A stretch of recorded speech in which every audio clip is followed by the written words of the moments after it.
ഇതുപോലെ തന്നെയാണ് ഹജ്ജിന്റെയും കാര്യം. അതിങ്ങനെ അതൊന്നും ഇപ്പൊ എന്നോട് കൂട്ടിയാൽ കൂടൂല എന്ന് ചിന്തിച്ചാൽ അത് അങ്ങനെ തന്നെ ആവുള്ളൂ. അതേ സമയത്ത് എനിക്ക് പരിശുദ്ധ ഹറമിലെത്തണം, അതിന് അള്ളാഹുവേ നീ എനിക്ക് തൗഫീക്ക് നൽകണം എന്ന നിലയിൽ നിരന്തരം ദ്വാരക്കുകയും അതിന് പണം സ്വരൂപിക്കുകയും ചെയ്യണം. അല്ലാതെ പെട്ടെന്ന് ആ പണം കിട്ടി നമുക്ക് എന്തെങ്കിലുമൊക്കെ തേങ്ങ വിറ്റ സമയത്ത് അതിനൊരു 5000 ഉറുപ്പിക എടുത്ത് വെക്കുക, അല്ലെങ്കിൽ 500 ഉറുപ്പിക എടുത്ത് വെക്കുക. എന്തെങ്കിലും കൃഷികൾ ഒക്കെ ഉൽപ്പന്നങ്ങൾ വിൽക്കുമ്പോൾ അതിന് ചെറിയ പൈസ എടുത്തു വെക്കുക. അങ്ങനെയാണ് മഹാന്മാരൊക്കെ. ഇപ്പൊ അബ്ദുല്ലാഹി ഇബ്നു മുബാറക് റളിയല്ലാഹു അൻഹു മുവഫഖ് എന്ന് പറഞ്ഞ ഒരു ചെരുപ്പ് കുത്തി ഹജ്ജ് ചെയ്യാൻ പോവാൻ തീരുമാനിച്ച കഥ അദ്ദേഹം പറയുന്നുണ്ട്. മുവഫഖ് ഒരു ചെരുപ്പ് കുത്തിയാണ്. ഡമസ്കസിലാണ് മൂപ്പരെ വീട്. മൂപ്പർക്ക് ഹജ്ജ് ചെയ്യുക എന്നത് ഒരു ഭയങ്കര ആഗ്രഹം. അതിനെന്താ ഒരു ചെരുപ്പ് കുത്തിയൊക്കെ ഇപ്പൊ ഹജ്ജ് ചെയ്യണമെങ്കിൽ എത്രയായിരിക്കും അതിന്റെ സാഹസം.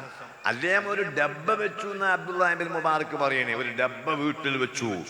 എന്നിട്ട് എല്ലാ ദിവസവും ഈ ചെരുപ്പ് കുത്തി കിട്ടുന്ന വിഹിതത്തിൽ നിന്ന് അല്പം കാശ് അവിടെ നിക്ഷേപിക്കും. അങ്ങനെ എല്ലാ കൊല്ലും ഈ ഹജ്ജിന്റെ സമയമാകുമ്പോൾ മൂപ്പര് ആ ഡബ്ബയിൽ പൈസ ഒന്ന് എണ്ണി നോക്കും, മതിയാവൂല. അപ്പം അങ്ങനെ തന്നെ വെക്കും. അങ്ങനെ എത്രയോ കാലായി. അങ്ങനെ ഹജ്ജിന് പോകാനുള്ള കാശ് അദ്ദേഹത്തിന് പെട്ടിയിൽ കണക്കായി. അങ്ങനെ അതിൻ്റെ നിയമപരമായ കാര്യങ്ങളൊക്കെ അയാൾ, ഇത് അബ്ദുല്ലാഹി ഇബ്നു മുബാറക് പറയുന്ന കഥയാണ്. അതെന്ത് മഹാന്മാരായ ഔലിയാക്കൾ പറയുന്ന കഥകൾ ഒന്നും പൊള്ളാവില്ല. കാരണം ഒന്നും നമുക്ക് ഇലാഹിയായ ഇൽഹാമിലൂടെ ആയിരിക്കാം അവർ പറയുന്നത്, അല്ലെങ്കിൽ നേർക്കാഴ്ചയിലായിരിക്കും അവർ പറയുന്നത്. അങ്ങനെ ഈ മുവഫഖ് ഹജ്ജിന്റെ ഡേറ്റായി പോകേണ്ട സമയം വന്നു. അപ്പം പിന്നെ രാവിലെ സുബൈ നിസ്കരിച്ച് ബുക്കൂറിൽ പോലാണല്ലോ നല്ലത്. സുബൈ നിസ്കരിച്ച് പുറപ്പെടാനുള്ള നിലക്ക് ഒരുക്കങ്ങളൊക്കെ ആയി നിൽക്കുമ്പം എവിടെയോ മാംസം വേവിക്കുന്ന വാസന അനുഭവപ്പെട്ടു. അപ്പൊ ഈ യാത്രക്കുള്ള ഹെൽപ്പുകളൊക്കെ ചെയ്തുകൊണ്ടിരിക്കുന്ന അദ്ദേഹത്തിന്റെ ഭാര്യ ഗർഭിണിയാണ്. സ്വാഭാവികമായും ഗർഭമുള്ള സമയത്ത് പെണ്ണുങ്ങൾക്ക്, ഇപ്പൊ നമ്മുടെയൊക്കെ നാട്ടിലെ പെണ്ണുങ്ങൾക്ക് ഈ കണ്ണിയാങ്ങ തിന്നാനുള്ള ആഗ്രഹം ഉണ്ടാവുള്ളൂ. അല്ല അങ്ങനെ ഇറച്ചിയൊന്നും കിട്ടാതെ വലിയ ആഗ്രഹമൊന്നും അവർക്ക് ഉണ്ടാവില്ല. അങ്ങനെ എന്നും തിന്നതുകൊണ്ട് കിട്ടാത്ത സാധനമായ ഈ പുളി ഇങ്ങനെ വിട്ടുമാറാത്ത മാങ്ങ അതൊന്നും കിട്ടിയാൽ തിരക്കേടില്ല, ഒരു നെല്ലിക്ക കിട്ടിയാൽ തിരക്കേടില്ല എന്നൊക്കെ ഇപ്പൊ നമ്മളീ ഭൂപത്തിക്കല് നമ്മളൊക്കെ നാട്ടിലെ പെണ്ണുങ്ങൾക്ക് ഗർഭമുണ്ടാകുന്ന സമയത്ത് ആഗ്രഹം ഉണ്ടാവുള്ളൂ. എന്നാൽ അബ്ദുല്ലാഹി ഇബ്നു മുബാറക്കിന്റെ ഭാര്യക്ക് എവിടെയോ മാംസം വേവിക്കുന്ന വാസന അനുഭവപ്പെട്ടപ്പം ഭർത്താവിനോട് പതുക്കെ പറയണം, എനിക്ക് മാംസം കഴിക്കാൻ ഭയങ്കര ആഗ്രഹം കുറെ കാലമായിട്ടുണ്ട്. നിങ്ങളിപ്പോൾ ഈ ഹജ്ജിന് പോകണ തിരക്കാവുമ്പോൾ ആ വക കാര്യങ്ങൾ പറഞ്ഞുകാണ്ട് ബുദ്ധിമുട്ടാക്കണ്ട എന്ന് കരുതി പറഞ്ഞിരാന്നേ ഉള്ളൂ. ഇപ്പൊ ഈ വാസന അനുഭവപ്പെട്ടപ്പോൾ എനിക്ക് വല്ലാത്ത അത്യാഗ്രഹം എന്ന് പറയും. അപ്പൊ ഹജ്ജ് അന്നൊക്കെ ഹജ്ജ് എന്ന് പറഞ്ഞാൽ തിരിച്ചെത്തുന്ന എത്തും എന്നുള്ളൊരു പ്രതീക്ഷയോട് കൂടി നല്ല അന്ന് ഹജ്ജിന് പോകാം. കാരണം അതൊക്കെ ഈ പായക്കപ്പലിലോ അല്ലെങ്കിൽ നടന്നിട്ടൊക്കെ അല്ലേ പോണ്. അപ്പൊ മഹാനായ മുവഫഖ് എന്ത് വിചാരിച്ചില്ല, ഇവളൊരാഗ്രഹമല്ല, അത് തീർത്തു കൊടുക്കാന്നുള്ള നിലക്ക് എവിടെ നിന്നാണ് ഈ വാസന എന്ന് അന്വേഷിച്ച് ചെന്ന് നോക്കുമ്പോൾ ഒരു ചെറിയ കുടിലിൽ നിന്നാണ്. വാതിലിന് മുട്ടി, അർദ്ധരാത്രിയല്ലേ. ആ സഹോദരി വാതിൽ തുറന്നു, തൻ്റെ കയ്യിലുള്ള പാത്രം കൊടുത്തിട്ട് പറഞ്ഞു, അല്പം മാംസക്കറി ഇതിലേക്ക് ഒഴിച്ചു തരണം. ഇതിൻ്റെ ഭാര്യയുടെ ഒരാഗ്രഹമാണ്. അപ്പൊ ആ പെണ്ണ് വിരുമ്പി പറഞ്ഞു, ഇത് ഹലാലുല്ലനാ വ ഹറാമുൻ അലൈക്കും, നിങ്ങൾക്കിത് ഹറാമാണ്, ഞങ്ങൾക്ക് മാത്രമേ ഇത് ഹലാലാവുള്ളൂ. അത് കേട്ട് മൂപ്പര് പോയില്ല. മൂപ്പര് ഇതിൻ്റെ ഡൗട്ട് തീർക്കാൻ നിന്നു, അതെങ്ങനെ നിങ്ങൾക്ക് മാത്രമൊരു ഇറച്ചി. അപ്പൊ അദ്ദേഹം പറയുന്നു, എൻ്റെ ഭർത്താവ് ഈ അടുത്ത കാലത്ത് മരണപ്പെട്ടു പോയിന്ന് ഇപ്പം ഈ നാട്ടുകാർക്ക് എല്ലാം അറിയാം. അന്നെല്ലാവരും ഒന്നും ഒരു പാത്തിയൊക്കെ പോയി 3 ദിവസമൊക്കെ ബാക്കൂർക്കൊക്കെ തിന്നുപോയി. നമ്മളൊക്കെ ചെയ്യുന്നപ്പോൾ അങ്ങനെയല്ലേ, 3 ദിവസം രാത്രി അടക്കം പോയി ചായയും ബാക്കൂർക്കൊക്കെ കുടിച്ചു പോലും. അതിൻ്റെ അടുത്ത് ഒരു ആവശ്യം പിന്നെ വൈകിപ്പോൾ നമ്മളാരെയും പോയി നോക്കും. ഈ ബാക്കൂർക്ക് തിന്നത് ചെറിയ കാര്യമായിട്ടല്ല ഞാൻ പറയുന്നുട്ടോ, അത് നമ്മളോട് കൽപ്പിക്കപ്പെട്ട കാര്യമാണ്. പക്ഷെ കൽപ്പിക്കപ്പെട്ട കാര്യം അത് മാത്രമല്ല, ഈ കുടുംബത്തിൻ്റെ വിഷയത്തിൽ പിന്നീട് നമ്മൾ ഇടപെടണം. അതേമാതിരി അദ്ദേഹം മരിച്ചു, എല്ലാവരോടും ഒന്നൊക്കെ ദ്വാരന്ന് പോയി എന്നല്ലാതെ എൻ്റെ വീട്ടിലെ അവസ്ഥ എന്താണ്? എൻ്റെ ഭർത്താവ് അധ്വാനിച്ചു കൊണ്ടുവരുന്ന വീതം കൊണ്ടാണ് ഞങ്ങൾ ജീവിക്കുന്നത്. ഭർത്താവ് മരിച്ചതോടെ അതില്ലാതെയായി. എൻ്റെ കുട്ടികൾക്കും എനിക്കും പട്ടിണിയായി. എന്നും കുട്ടികൾ രാത്രിയായ കരച്ചിലാണ്, ഉറക്കം കിട്ടാത്തതുകൊണ്ട്. ഇന്ന് കുറച്ചേറെ സമയം എൻ്റെ മക്കൾ ഉറങ്ങാൻ അനുവദിക്കാതെ കരഞ്ഞപ്പോൾ സഹികെട്ട് ഞാൻ പുറത്തിറങ്ങിയതാണ്. ആ സമയത്ത് കുറേ നേരം മുന്നിൽ പോയി എന്തെങ്കിലും കിട്ടിയാൽ എൻ്റെ മക്കൾക്ക് കൊടുക്കായിരുന്നു. അതിലാണ് ചത്തി ദ്രവിച്ച് കിടക്കുന്ന ഒരു കഴുതയുടെ ശവം എൻ്റെ മുന്നിൽ പെടുന്നത്. ഭക്ഷണം കിട്ടാതെ ജീവൻ പോകാൻ അടുത്ത ഒരാൾക്ക് ശവം മാത്രമേ കിട്ടിയുള്ളൂ എങ്കിൽ ജീവൻ നിലനിൽക്കാൻ ആവശ്യമായ അത്ര ശവം തിന്നുന്നതിന് എൻ്റെ മതത്തിൽ വിരോധമില്ലല്ലോ. ഈ ഒരു തോന്നൽ എനിക്കുണ്ടായപ്പോൾ ഞാൻ അതിൽ നിന്ന് അല്പം അടർത്തിയെടുത്തു. അതാണ് ഞാൻ വേവിച്ചുകൊണ്ടിരിക്കുന്നത്. ഞങ്ങൾക്ക് മറ്റ് ഗതികളൊന്നുമില്ലാത്തതിനാൽ ഞങ്ങൾക്കിത് ഹലാലാണ്. നമ്മളാണ് ഇപ്പം എന്താ ചെയ്യാത് കേട്ടിട്ട് ഓരോ മനുഷ്യന്മാരൊക്കെ ഇടങ്ങേറെന്ന് പറഞ്ഞ് നേരെ പോവും ഹജ്ജിന്. എന്നിട്ട് നമ്മളാ മിനയിൽ അല്പം റെസ്റ്റ് ഉണ്ട്. ഒരു 3 ദിവസം ഉണ്ട്. അയ്യാമത്തെ ശരീരത്തിൻ്റെ ഒരു 3 ദിവസം അവിടെ റെസ്റ്റാ. പകല് ഉച്ചൻ്റെ ശരി കല്ലോറ് മാത്രമുള്ള കാര്യമായ പണിയൊന്നുമില്ല. അവിടുന്ന് ഇപ്പം പോകുന്ന ആൾക്കാർ കാര്യമായിട്ടും ബടായിയാണ് ആ സമയത്ത് പറയുന്നത്. അപ്പം അന്നാണ് ഇവിടെയൊക്കെ നാട്ടിൽ ഇങ്ങനെ കാറ്റും ഉണ്ടാവും. ഞാനൊരു 10 വായച്ച് അത് ഭണ്ഡാരടുക്കി അത് വീണ് എൻ്റെ ആ മുറ്റത്തിന് കവുന്തായി ഉണ്ടായി. അതൊക്കെ കാര്യമായിട്ട് ഈ മിനയിൽ ഇപ്പം പോണ ആളുകളിൽ ഭൂരിപക്ഷം ഞാൻ പറയണില്ല, ഏകദേശം ആൾക്കാരൊക്കെ പ്രധാന മിനയിലെ അമരിപ്പതാണ്. അപ്പം അതുകൊണ്ട് നമ്മളിപ്പോൾ ഇങ്ങനൊരു ദുരിതം കണ്ടുപോയാൽ ഇത് പറയും, ഞാൻ പോരുന്നതിൻ്റെ തലേന്ന് രാത്രി എൻ്റെ തൊട്ടടുത്ത പെരിയില് പട്ടിണിയുണ്ട്, അവർ കഴുതയുടെ ശവം തിന്നത്. ഭയങ്കര സങ്കടം. അപ്പം പിന്നെ 60 തിന്നത്, 70 തിന്നത്, 27 തിന്നത്, 37 തിന്നൊക്കെയാണ് പറഞ്ഞു കാണുന്നത്. അങ്ങനെ ഹജ്ജാണ് കഴിയും. അതായിരിക്കും ഇപ്പം ഇന്നത്തെ സ്ഥിതിയെങ്കിൽ ഈ മുവഫക്ക് എന്ന ചെരുപ്പ് കുത്തി വീട്ടിക്ക് പോയിട്ട് തൻ്റെ ഈ സ്വരൂപിച്ച ഹജ്ജിന് വേണ്ടി സ്വരൂപിച്ച ഏകദേശം 6 ലക്ഷത്തോളം അല്ലെങ്കിൽ 6000-ഓളോ അല്ല എത്രയാണോ ദിർഹം, ആ ദിർഹം അതേമാതിരി പൊക്കിയെടുത്തിട്ട് വീട്ടിൽ കൊണ്ടുപോയി കൊടുത്തു. എന്നിട്ട് പറഞ്ഞു, അയൽവാസി പട്ടിണി കിടക്കുമ്പോൾ വയറു നിറയെ തിന്നുന്നവൻ മുസ്ലിമല്ലെന്ന് പഠിപ്പിച്ച ഒരു പ്രവാചകന്റെ അനുയായിയായ ഞാൻ നിങ്ങളും കുടുംബവും ചീഞ്ഞളിഞ്ഞ കഴുതയുടെ ശവം തിന്നുന്നത് കണ്ടുകൊണ്ട് എങ്ങനെ ഹജ്ജിന് പോകും? അതുകൊണ്ട് നിങ്ങൾ പട്ടിണി മാറ്റുക. ഇനിയിപ്പോൾ എങ്ങനെയായത് ഈ സംഭവം അബ്ദുല്ലാഹ് ഇബ്നു മുബാറക്ക് അറിഞ്ഞത്?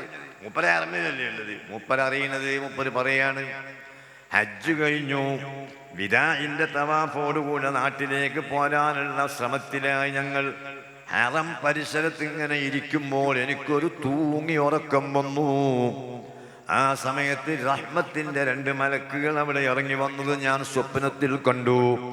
അവർ 2 പേരും സംസാരിക്കുന്നു, ഈ കൊല്ലം എത്ര പേര് ഹജ്ജ് നിർവഹിച്ചിട്ടുണ്ട്?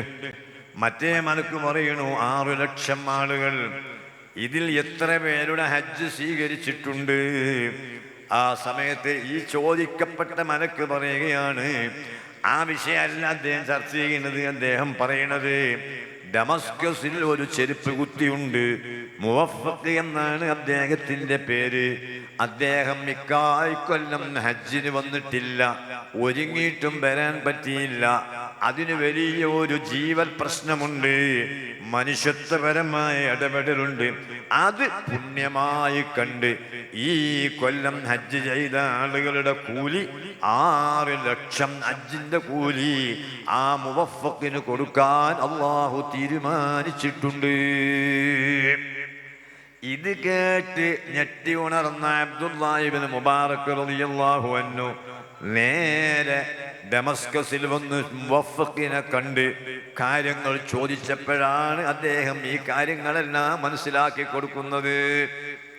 ഈ സമയം വന്നാൽ ഹജ്ജിനേക്കായി മനുഷ്യന്മാരുടെ ശ്രദ്ധ നമ്മളും അങ്ങനെ വേണം.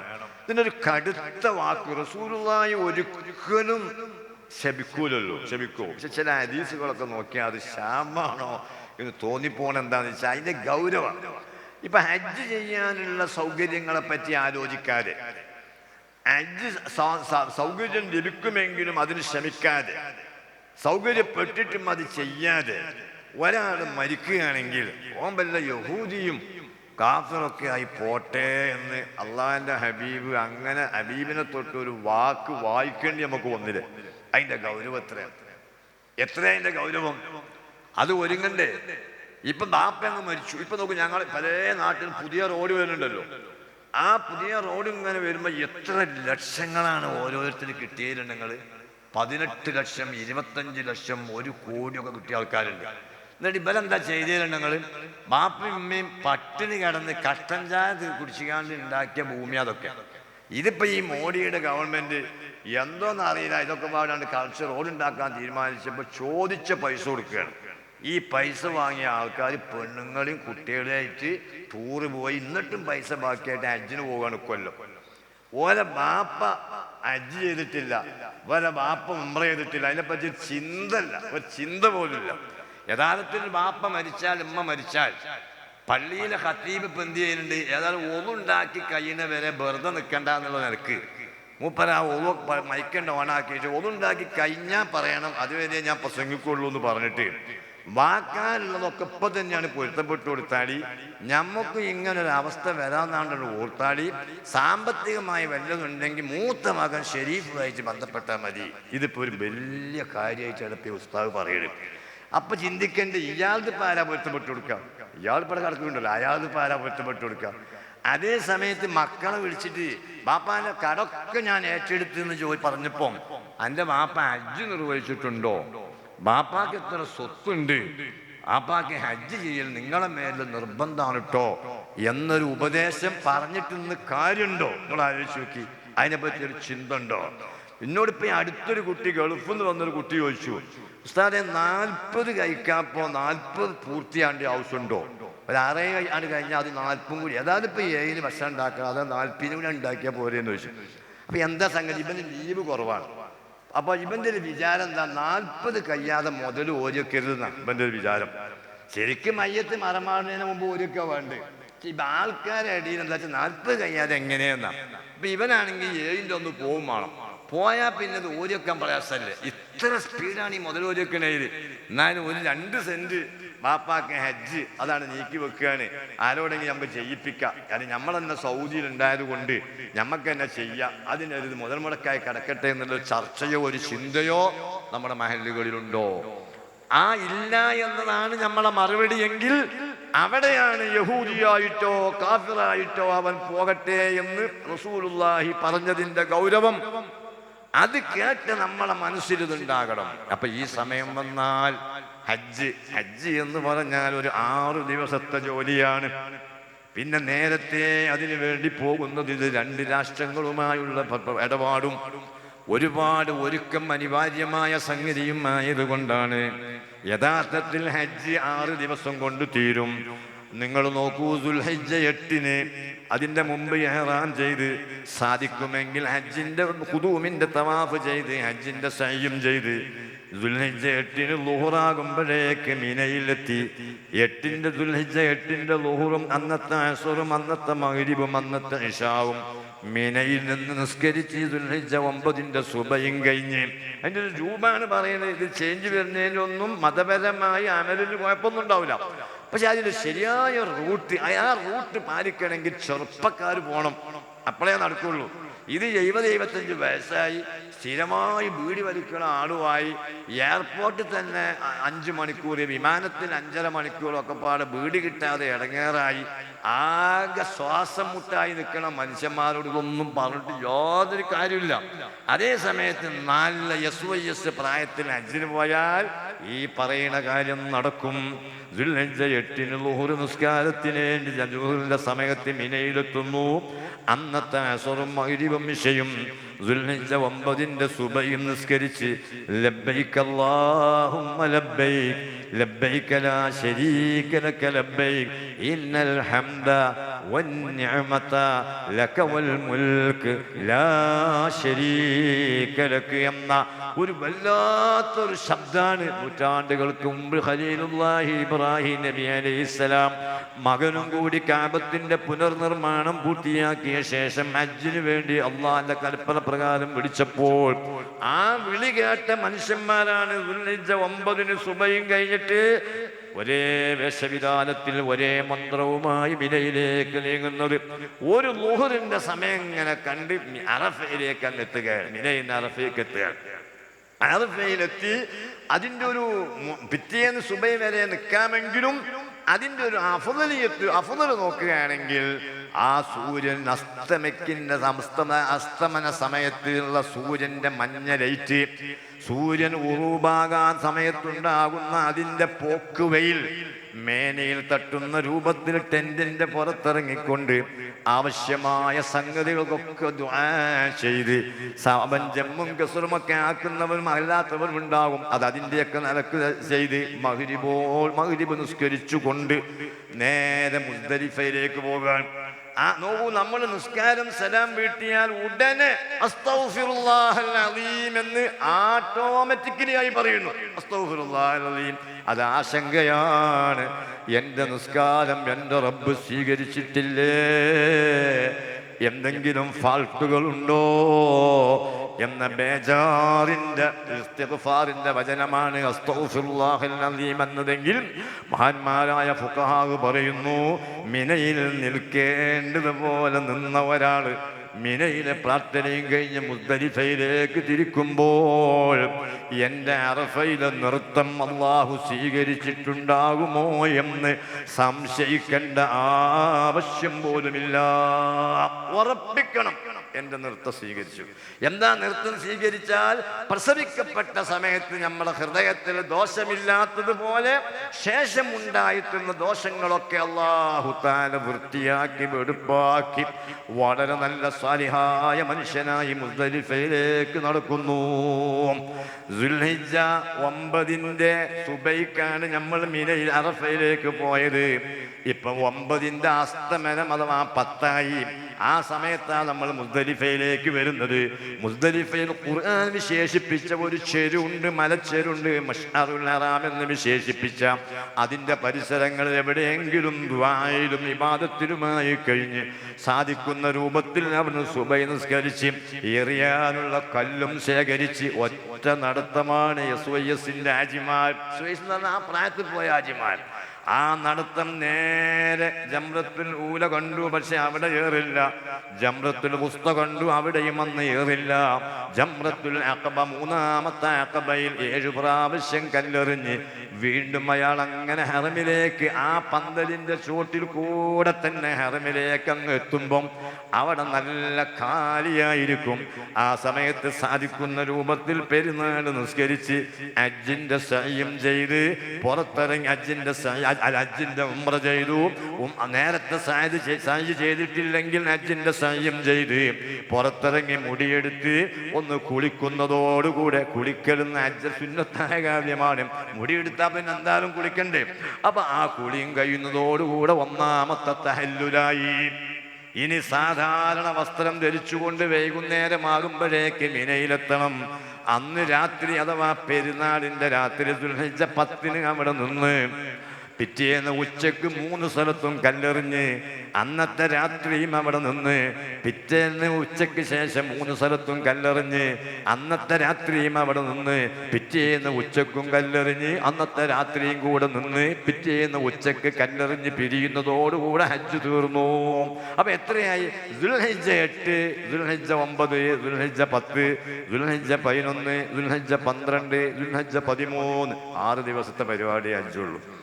6 ദിവസമുള്ളൂ ഹജ്ജ്. അതിനാൽ ആ ഹജ്ജോടുകൂടെ പിന്നെ വിദാഇന്റെ തവാഫ് ചെയ്യണം, പിന്നെ ഉംറ ചെയ്യണം, മദീനത്ത് പോയില്ലെങ്കിൽ മദീനത്ത് പോകണം. ഇനി ദുൽഹിജ്ജ അയ്യാമുൽ തശ്രീഖ് 2 ദിവസം നിന്ന് പിറ്റേന്ന് എറിഞ്ഞു പോകുന്ന രൂപമൊക്കെ ഉണ്ട്. നമ്മൾ അത് പറയല്ല. അപ്പൊ നിങ്ങൾ ഇങ്ങനെ അത് അവിടേക്ക് ഇങ്ങനെ ഇപ്പൊ നിങ്ങളെ കണ്ണിപ്പോ എവിടെയാണ്? യൗമുൽ തർവിയ ദുൽഹിജ്ജ 8 മിന. പിന്നെ അവിടുന്ന് ഞാൻ ഈ എണ്ണിയ ഈ 6 ദിവസത്തെ ഈ വിശ്രമമില്ലാത്ത അമൽ അതും ചെയ്ത് പ്രസരിക്കപ്പെട്ട കുട്ടിയെ പോലെ ഇങ്ങോട്ട് വരികയാണ്. അതിനവർക്കൊക്കെ ഇക്കൊല്ലം പോയവർക്കൊക്കെ അല്ലാഹു തആല തൗഫീഖ് നൽകട്ടെ. നമുക്കും ഒട്ടും വൈകാതെ, പ്രത്യേകിച്ച് ഈ കൂട്ടത്തിലുള്ള ഒത്തിരി പെണ്ണുങ്ങൾ ഉണ്ടാവില്ലേ, ഒരു മുറുക്ക് പോലും പോയിട്ടില്ല എന്ന് പറഞ്ഞ് കുമ്പിൾ കുത്താന്നല്ല പെണ്ണുങ്ങൾ തേങ്ങനുണ്ടാവും. അതുപോലെ ഈ കൂട്ടത്തിലുണ്ട് എത്ര ആൾക്കാർക്ക് ഒന്ന് നമുക്ക് പോയില്ലല്ലോ, അവർക്കൊക്കെ അല്ലാഹു തആല അതിന് തൗഫീഖ് നൽകട്ടെ. ഈ മജ്‌ലിസിൽ പ്രാർത്ഥിക്കുകയും നമ്മളിവിടെ ഉള്ള ആളുകൾ ഇപ്പം എന്താ ചെയ്യേണ്ടത്? ഉളുഹിയ്യത്തിന് ഒരുങ്ങാൻ സമയമായി. ഉളുഹിയ്യത്തിൽ ദുൽഖഅദ നിങ്ങൾ മനസ്സിലാക്കണം. ദുൽഹിജ്ജ 1 മുതൽ എന്നാണോ അറുക്കുന്നത് പറഞ്ഞാൽ അയ്യാമുൽ തശ്രീഖിന്റെ അസറിന്റെ മുമ്പ് അറുക്കണം. അപ്പൊ അത് അറുക്കുന്നത് വരെയും നഖവും മുടിയും നീക്കാതിരിക്കുക എന്നത് ഇതിൻ്റെ ഒരു സമ്പൂർണ്ണതയ്ക്ക് അനിവാര്യമാണ്. അപ്പം ദുൽഹിജ്ജ പിറന്നിട്ട് പിന്നെ പള്ളിക്കര മോചാർ ഇങ്ങനെ പ്രസംഗിച്ച് കിടക്കട്ടെ ഒരു ഓരി എന്ന് പറയുമ്പോഴേക്ക് പിന്നെ ഈ മുടിയൊക്കെ നമ്മൾ മുറിക്കേണ്ടി വരും. അപ്പം അതിൻ്റെ ആ പുണ്യത്തുന്നത് ഒഴിവാകും. അതുകൊണ്ട് ഇന്നും നാളെയൊക്കെ ആയിട്ട് ഉളുഹിയ്യത്തിൻ്റെ ഒരു തീരുമാനം എല്ലാവരും എടുക്കണം. ഉളുഹിയ്യത്തിൻ്റെ അവിടെയും അള്ളാഹിൻ്റെ ഹബീബ് പറഞ്ഞത് പെരുന്നാളിൽ ഒരു മൂമിനായ മനുഷ്യൻ ചെയ്യുന്ന അമല് ഇത്ര വലിയ അമല് പാറല്ല. അതായത് മൃഗത്തിന്റെ കഴുത്തിൽ കത്തി അങ്ങ് വെക്കുമ്പോഴേക്ക് അതിന്റെ രക്തം ഭൂമിയിലേക്ക് ഒഴുക്കുന്നതോടുകൂടെ നമ്മുടെ ഉളുഹിയ്യത്തിന്റെ ഭാഗമായി ദോഷങ്ങളെ അള്ളാഹു കരിച്ചു കളഞ്ഞു. അത്ര മാത്രമുള്ള ഉളുഹിയ്യത്ത്, അതിൽ നമ്മൾ പങ്കാളികളാകണം.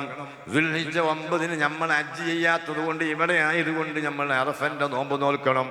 ആജിമാർക്ക് അത് സാധിക്കുകയില്ല. അവരെ ബഹുമാനാർത്ഥം കൂടിയും അവർ നോൽക്കേണ്ടതില്ല. ദുൽഹിജ്ജ 9 നമ്മൾ ഇവിടെ നോമ്പ് നോൽക്കണം. അതിൻ്റെ ഫലം പ്രതിഫലമൊക്കെ നമുക്കൊക്കെ അറിയുന്ന കാര്യമാണ്. ആ കൂട്ടത്തിൽ ഇസ്ലാമിന് വേണ്ടി കഠിനാധ്വാനം ചെയ്ത് രക്തസാക്ഷിത്വം വരിച്ച ഒമാനൂർ ശുഹദാക്കളെ പ്രത്യേകിച്ച് നമ്മൾ പണ്ട് കാലത്ത് ഓർമ്മിച്ചിരുന്നു. പലതും മറന്ന കൂട്ടത്തിൽ ഇപ്പം ആ ദിവസം പോലും ആർക്കും ഓർമ്മയില്ലാതെയായി. അതിൻ്റെയൊക്കെ പ്രയാസങ്ങൾ ഇന്ന് നമ്മൾ അനുഭവിക്കുന്നുണ്ട്.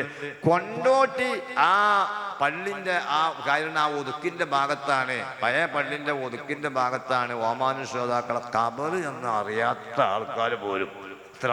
ഇവിടെ ഇപ്പൊ എത്രയോ ആൾക്കാർക്ക് നിങ്ങൾക്ക് മൂന്നാറ്, ആ മൂന്നാറിലെ എല്ലാ കുറ്റിച്ചെടികളും നമുക്കറിയും, ആൾക്കാർക്കറിയും. അതുപോലെ പല സംഗതി അറിയും. അതേ സമയത്ത് ഓമാനൂർ ശുഹദാക്കൾ എവിടെ അന്ത്യവിശ്രമം കൊള്ളുന്നു എന്നുപോലും അറിയാത്ത സുന്നികൾ മലപ്പുറം ജില്ലയിൽ ഉണ്ടെങ്കിൽ പിന്നെ എന്ത് പാരമ്പര്യമാണ് നമ്മൾ പറയുന്നത്. അപ്പൊ ആ ഒമാനൂർ ശുഹദാക്കളുടെ ആണ്ട് അവർ സിയാറത്ത് ചെയ്തിട്ടും നമ്മുടെ കുട്ടികളൊക്കെ വീട്ടിൽ വിളിച്ചു കൂട്ടിക്കൊണ്ട് യാസീൻ ഓതിക്കൊണ്ട് ഓർമ്മപ്പെടുത്തിക്കൊണ്ടും നാട്ടിലെ ഈ സംഘടനാ പ്രവർത്തകന്മാർ ഒരുമിച്ച് കൂടിക്കൊണ്ട് അതും ഇതിൻ്റെ ഭാഗമായി നമ്മൾ നടത്തണം. ഈ കാര്യങ്ങളൊക്കെ നമ്മൾ ശ്രദ്ധിക്കണം. ഇപ്പോൾ ഞാൻ നേരത്തെ ഹജ്ജിൻ്റെ ഗൗരവം പറഞ്ഞ മാതിരത്തെ നോക്കിയാൽ നിങ്ങൾ വിശുദ്ധ ഖുർആനിൽ നമുക്ക് യഥേഷ്ട പ്രയാസമില്ലാതെ കാണാതെ കിട്ടുന്ന സൂറത്താണ് സൂറത്തുൽ കൗസർ. ഇന്നാ അഅ്തൈനാക്കൽ കൗസർ. നബിയെ നിങ്ങൾക്ക് നമ്മൾ സകല ബറക്കത്തുകളും സകല സംഘടന തോന്നുന്ന അബ്ദുല്ലാഹി ഇബ്നു അബ്ബാസ് തങ്ങളെ പോലുള്ള ആളുകൾ, വലിയ വലിയ മഹാന്മാർ അത് ഹൗദുൽ കൗസറിൽ തന്നെ തൊന്നു എന്നൊക്കെ അതിന് വ്യാഖ്യാനം കൊടുത്തിട്ടുണ്ട്. അപ്പൊ നിങ്ങൾ അതെന്തോ ആവട്ടെ, അത് റസൂലുള്ളാഹിന്റെ മഹത്വമാണ്. ഇതെല്ലാം നിങ്ങൾക്ക് തന്നില്ലേ നബിയേ, അതിന് നിങ്ങൾ എന്താ എനിക്ക് പകരം തരേണ്ടത്? ഫസല്ലി വൻഹർ, നിങ്ങൾ നിസ്കരിക്കണം, ഉളുഹിയ്യത്തറക്കുകയും വേണം. ഇപ്പൊ മനസ്സിലായ പള്ളിക്കാരൻ മൂജാർ കഴിഞ്ഞ് വരുന്ന വെള്ളിയാഴ്ച ഉളുഹിയ്യത്തിലൊക്കെ കൂടണട്ടോ, ഒക്കെ കൂടണമെന്നൊക്കെ പറഞ്ഞാൽ അത് കേട്ടു പോയാൽ മതിയോ? അള്ളാന്റെ ഹബീബിന് ചെയ്ത ഔദാര്യങ്ങൾ, ഹൗദുൽ കൗസർ അടക്കമുള്ള അനുഗ്രഹങ്ങൾ എല്ലാം എണ്ണി എണ്ണി പറഞ്ഞിട്ട് നബിയെ നിങ്ങളിൽ നിന്ന് ഞാനെന്താ അതിന് പകരം പ്രതീക്ഷിക്കുന്നത്? നിങ്ങൾ ഉളുഹിയ്യത്ത് തുറക്കണം കേട്ടോ. അത്ര ഗൗരവം ഈ സംഗതിക്കുണ്ടെങ്കിൽ നമ്മൾ ഒഴിവാക്കാൻ പറ്റുമോ? ഇത്തരം കാര്യങ്ങളൊക്കെ ഉൾക്കൊണ്ട് അമലുകളും നന്നാക്കി മുന്നോട്ട് പോവുകയും നമ്മുടെ പ്രസിഡന്റ് റയീസുൽ ഉലമ ഈ സുലൈമാൻ ഉസ്താദ് ആണ് ഇവിടെ വരേണ്ടത്. ചെറിയൊരു പ്രയാസമൊക്കെ വന്നുകൊണ്ട് മകനെ നമ്മുടെ കേന്ദ്ര മശാവറ മെമ്പർ കൂടിയായ ഉസ്താദിനെ ഇങ്ങോട്ട് അയച്ചിരിക്കുക. റയീസുൽ ഉലമ ഈ മുസ്ലിം സമസ്ത കേരള ജമിയത്തുൽ ഉലമയുടെ 100ാം വാർഷികത്തിൻ്റെ ഭാഗമായി ഇപ്പം നമ്മൾ ആഭ്യന്തര സജ്ജീകരണം എന്ന നിലയ്ക്ക് സ്റ്റേറ്റ് നേതാക്കന്മാർക്ക് പാർലമെൻറ്റ്, ജില്ലാ നേതാക്കന്മാർക്ക് സെനറ്റ്, സോൺ നേതാക്കന്മാർക്ക് അസംബ്ലി, സർക്കിൾ നേതാക്കന്മാർക്ക് കിണറ്റ്, യൂണിറ്റ് നേതാക്കന്മാർക്ക് യൂണിറ്റ് സഭ, ഇങ്ങനെയൊക്കെ പരിപാടി നടത്തിക്കൊണ്ടിരിക്കുന്നുണ്ട്.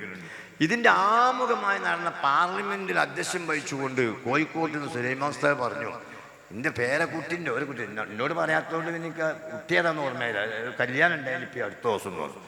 അപ്പോൾ ആ കല്യാണ നിക്കാഹിൻ്റെ മജ്‌ലിസിലും ഞാൻ പറഞ്ഞ് ഞമ്മക്ക് സമ്മേളനം വരുന്നുണ്ട്, അത് നിങ്ങളെല്ലാവരും വിജയിപ്പിക്കണം. അപ്പം ഇനി ഇവിടുന്ന് അങ്ങോട്ടുള്ള എല്ലാ ചടങ്ങിലും നമ്മുടെ സമസ്തൻ്റെ സമ്മേളനം പറയണം, സുലൈമാൻ ഉസ്താദിന്റെ നിർദ്ദേശം. അതുകൊണ്ട് ഞാൻ നിങ്ങളോട് പറയുന്നു, ഇന്ന് നാം കേരളത്തിൽ അനുഭവിക്കുന്ന മതസൗഹാർദ്ദം, പ്രത്യേകിച്ച് വഹാബികൾ തകർത്തത് എന്താണ്? മതസൗഹാർദ്ദമാണ് തകർത്തത്. ഇവിടെ നിങ്ങൾ അതുപോലെ തന്നെ സുന്നികളുടെ ആചാരമാണ്. കേരളത്തിൽ ബദറുൽ കുബ്ര എന്ന അസ്മാഉൽ ബദറിന്റെ ബെയ്ത്ത് ആദ്യമായിട്ട് നിരോധിച്ചത് ബ്രിട്ടീഷ് ഗവൺമെന്റാണ്. ചേറൂർ മാല നിരോധിച്ചത് ബ്രിട്ടീഷ് ഗവൺമെന്റാണ്. എന്താ കാര്യം എന്ന് പറയുന്നത്, ഖിലാഫത്ത് സമരസേനാനികളുടെ ബെൽറ്റിന്റെ ഉള്ളില്, കീശന്റെ ഉള്ളില്, ബനിയന്റെ ഉള്ളിലൊക്കെ ബദർ മൗലൂദിലെ വരികൾ എഴുതി ബറക്കത്തിന് സൂക്ഷിക്കുന്നത് കൊണ്ടു. ഇതുകൊണ്ടാണ് ഇവർ ജയിക്കുന്നതെന്ന് മനസ്സിലാക്കിയ ബ്രിട്ടീഷ് ഗവൺമെന്റ് ആ മാല മൗലൂദൊക്കെ നിരോധിച്ചു. അതിന്റെ പ്രചാരകരായിരുന്നു ഇവിടുത്തെ വഹാബികൾ. അതൊന്നും പാടില്ല എന്ന് പറഞ്ഞു മഹാനായ പാണക്കാട് സയ്യിദ് PMS പൂക്കോയ തങ്ങളുടെ പ്രിയ പിതാവ് അദ്ദേഹത്തെ നാട് കടത്താൻ ബ്രിട്ടീഷുകാർ തീരുമാനിച്ച കാരണം എന്തായിരുന്നെങ്കിൽ, യുദ്ധത്തിന് വന്ന ബ്രിട്ടീഷുകാർക്കെതിരെ പോരാട്ടം നടത്തുന്ന യോദ്ധാക്കളുടെ അരയിൽ ഇപ്പൊ നമ്മൾ എയർപോർട്ടിൽ യാത്ര ചെയ്യുമ്പോൾ ഈ പോലീസുകാർ നമ്മളെ ഈ തപ്പുങ്ങനെ അത് ബോംബുണ്ടോ MDM ഉണ്ടോ ഒന്നും കൂടി അല്ല. സൗദിയിലെ പോലീസ് തപ്പുന്നത് ഏലസ് ഉണ്ടോ ഉറക്കുണ്ടോ എന്നാണ് നോക്കുക. അതിന് ഇവിടെ തപ്പുണ്ട്. ഇവിടെ നിന്നാ തപ്പൽ തുടങ്ങാം. ഏലസ് ഉണ്ടെങ്കിൽ അവിടെ ഒന്നും ഉണ്ടാകാം. ഇതുപോലെ ഖിലാഫത്ത് പ്രസ്ഥാനത്തിന്റെ സമരസേനാനികളുടെ അരയിൽ നിന്ന് ഐക്കല്ലും ഏലസും കണ്ടു ബ്രിട്ടീഷ് പട്ടാളം. അപ്പൊ ഇതാര് തന്നതാണ്? ഇത് പാണക്കാട്ട് തങ്ങൾ തന്നതാണ്. അങ്ങനെയാണ് പൂക്കോയ തങ്ങളുടെ വാപ്പാനെ ഇയാളെ ഏലസുണ്ടായ നമ്മൾ യുദ്ധം പരാജയപ്പെട്ടു പോകുന്നവർക്ക് നാട് കടത്താൻ ശ്രമിച്ചത്. നിങ്ങൾ ആലോചിക്കണം, ഇതിലെല്ലാം ഇവിടെ കാരണക്കാരായത് ഈ വഹാബി പ്രസ്ഥാനമാണ്. ആ വഹാബി പ്രസ്ഥാനത്തെ ഉണ്ടാക്കി തന്നെ ഈ ബ്രിട്ടീഷുകാരാണ്. അതുകൊണ്ട് അവർക്കെതിരെ മുസ്ലിം സമുദായത്തെ സജ്ജമാക്കി നിർത്താനാണ് സമസ്ത കേരള ജമിയത്തുൽ ഉലമ ഉണ്ടാക്കിയത്. അതുകൊണ്ട് തന്നെ ഈ സമസ്ത ഇവിടെ എന്തൊക്കെ ചെയ്തു? മതസൗഹാർദ്ദം നിലനിർത്തി, ഐക്യം. നോക്കൂ, സമസ്തന്റെ ഭരണഘടനയിൽ ആർക്കാണ് ഇപ്പൊ ഈ ഉസ്താദന്മാരൊക്കെ വലിയ ആലിമീങ്ങളാണ്. ആലിമീങ്ങളായതുകൊണ്ട് സമസ്തയിൽ മെമ്പർഷിപ്പ് കൊടുക്കുവോ? കൊടുക്കൂല. അവർ പറയണെന്താണ്? പാരമ്പര്യമായ വളരെ കുരുത്തവും പൊരുത്തവുമുള്ള ഒരു ഉസ്താദിൽ നിന്ന് ലോക്കൽ മെമ്പർമാർക്ക്, ഇപ്പൊ പൂവത്തിക്കുന്ന ഒരു മൂലിയാർക്ക് സമസ്തയാണ്, കേന്ദ്ര മുഷാവറല്ല കേട്ടോ, അതിന് വേറെ യോഗ്യതകൾ വേണം. ഇവിടെ ഒരാളെ മുഷാവർക്ക് ജനറൽ ബോഡി മെമ്പർഷിപ്പ് കിട്ടണമെങ്കിൽ അദ്ദേഹം അൽഫിയ, ഫത്തുൽ മൊയ്ൻ, ജലാലൈനി, അത് ഒരു സബ്ജക്റ്റാണ്, ഒരു വഴിയാണ്. അത് ഓതുകയും ഗവൺമെന്റിനോട് എതിരാകാതിരിക്കുകയും ചെയ്യുന്നവനെ സമസ്തയിൽ മെമ്പർഷിപ്പ് കൊടുക്കുള്ളൂ. ഗവൺമെന്റിനോട് എതിരാകാൻ പാടില്ല. അതേ സമയത്ത് സമസ്തയുടെ ഭരണഘടനയുടെ ABCDE എന്നിങ്ങനെ 5 വകുപ്പിട്ട് കൊടുത്ത അടിസ്ഥാന തത്വത്തിൽ മൂന്നാമതായി പറയുന്നത് മുസ്ലിം സമുദായത്തിനും സമൂഹത്തിനും ഗവൺമെന്റിൽ നിന്ന് കിട്ടേണ്ട അവകാശങ്ങൾ ചോദിച്ചു വാങ്ങും. അതിനാ സമസ്ത ഉണ്ടാക്കിയത്. അപ്പൊ ഗവൺമെന്റിൽ നിന്ന് എന്തെങ്കിലും എതിർപ്പുണ്ടെങ്കിൽ നിയമപരമായി എതിരിടും. പക്ഷെ അതിൻ്റെ പേരിൽ പാലം തകർക്കാൻ പോകൂല, പോലീസ് സ്റ്റേഷൻ തകർക്കാൻ പോകൂല. അപ്പൊ രാജ്യത്ത് സമാധാനം നിൽക്കണം, സർക്കാരുമായി ഏറ്റുമുട്ടാൻ പാടില്ല. അവർക്കേ സമസ്തയിൽ മെമ്പർഷിപ്പ് കൊടുക്കുള്ളൂ. ഈ നിലക്ക് ഉണ്ടായതുകൊണ്ട് രാജ്യത്തെ ഐക്യം നിലനിർത്തിയ സമസ്തയാണ്. സമസ്തയുടെ ഭരണഘടനയുടെ ഈ ABCDE വകുപ്പ് എന്തായാലും ഞങ്ങൾ രാജ്യത്തെ ഐക്യം, മതസൗഹാർദ്ദം, അഖണ്ഡത, സാമുദായിക ഐക്യം, ഇതെല്ലാം ഊട്ടി ഉറപ്പിക്കുന്ന പറയുന്നത്. അപ്പൊ ഇതെല്ലാം സമസ്ത കൊണ്ടുണ്ടായതാണ്. ഈ നിലക്ക് സുന്നത്തി ജമാഅത്തിന്റെ ആളുകളെ അണിച്ചൊരുക്കി അടിയുറപ്പിച്ച് നിർത്തിയത് സമസ്ത കേരള ജമിയത്തുൽ ഉലമയാണ്. ആ സമസ്ത കേരള ജമിയത്തുൽ ഉലമക്ക് 100 വർഷം പൂർത്തിയാകാണ് ഈ ജൂൺ 26-ന്. അതുകൊണ്ട് ആ സന്തോഷം കൊണ്ടാണ് നമ്മൾ ജനുവരി 28, 29, 30, 31 തീയതികളിൽ സമ്മേളനം നടത്തുന്നതൊന്നും അതിൽ നിങ്ങളൊക്കെ ഭാഗവാക്കാകണമെന്നുകൂടെ ഓർമ്മപ്പെടുത്തി ഈ പരിപാടി ഉദ്ഘാടനം ചെയ്യണമെന്നാണ് ഇവർ പറഞ്ഞത്. അത് ഞാൻ ആദ്യം വന്നുകൊണ്ട് പറഞ്ഞതാണ്. ഏതായാലും അല്ലാഹു തആല ഈ പരിപാടി അല്ലാഹു തആല ഖബൂൽ ചെയ്യട്ടെ. വആഖിറു ദഅവാനാ അൽഹംദുലില്ലാഹി റബ്ബിൽ ആലമീൻ. അസ്സലാമു അലൈക്കും.